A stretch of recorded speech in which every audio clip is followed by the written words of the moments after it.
Маалыматка ылайык кара алтынга болгон баа өлкө аймагында бир топ өскөн. Жалпы эсеп менен алганда көмүрдүн наркы былтыркы жылдын ушул мезгилине салыштырмалуу 1,6% кымбаттаган. Нарын облусу менен балыкчы шаарларын эске албаганда калган аймактарда баа кымбат бойдон калууда. Буга утурлай Ош шаарында сатылып жаткан көмүрлөрдүн баасына сара эсеп салып көрүүнү чечтик. Кадыр Камилов 80 жаштан өттү.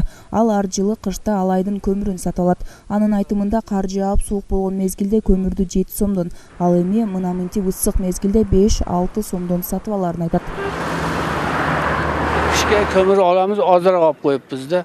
Өзүм Ош шаарында турам. Буга чейин сентябрь айында эле кышка даярданып көмүр сатып алгам. Ал убакта 6 сомдон алгам. Ал эми кышка алган көмүрүм түгөнүп, азырдагы көмүр сатып алган келдим. Азыр күн ысык болгонго айтор 5,5-6 сомдон эле берип жатышат. 5,5 сом, 5 сомдон беришет.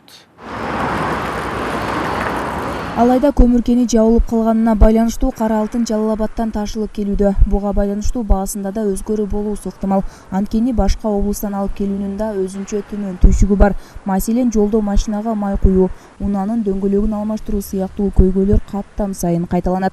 Бааны жогорулоосунун негизги себептери мына ушулар дейшүүдө сатуучулар. Жалал Абад Маркай таш көмүр алып келип атабыз. Апкел оптунга 5,5-6 берип атабыз. Келиши менен 4,5, ушу ичпеге менен 5ке түшүп калып атат. Ушу грузчик балдарга беребиз, мындай оптум келишет, портер менен олорго жүктөп беребиз. Ушу. Ошентип тиргилик кылып атабыз. Эми актайт, кичине болсун бир актайт да эми. Мисалы 6дан салсак актайт, 5,5ден салсак анча актабай калат.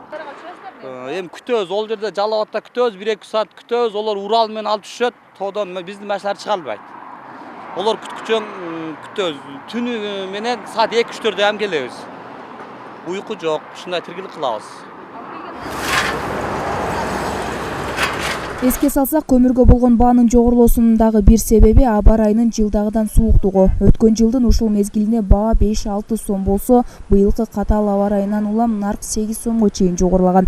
Ал ортодо монополияга каршы күрөшүү кызматы бааны жөнгө салуу тапшырмасы коюлган. Алар квартал сайын жогорулуунун алдын алып, тиешелүү иш-аракеттерин жүргүзүүгө тийиш.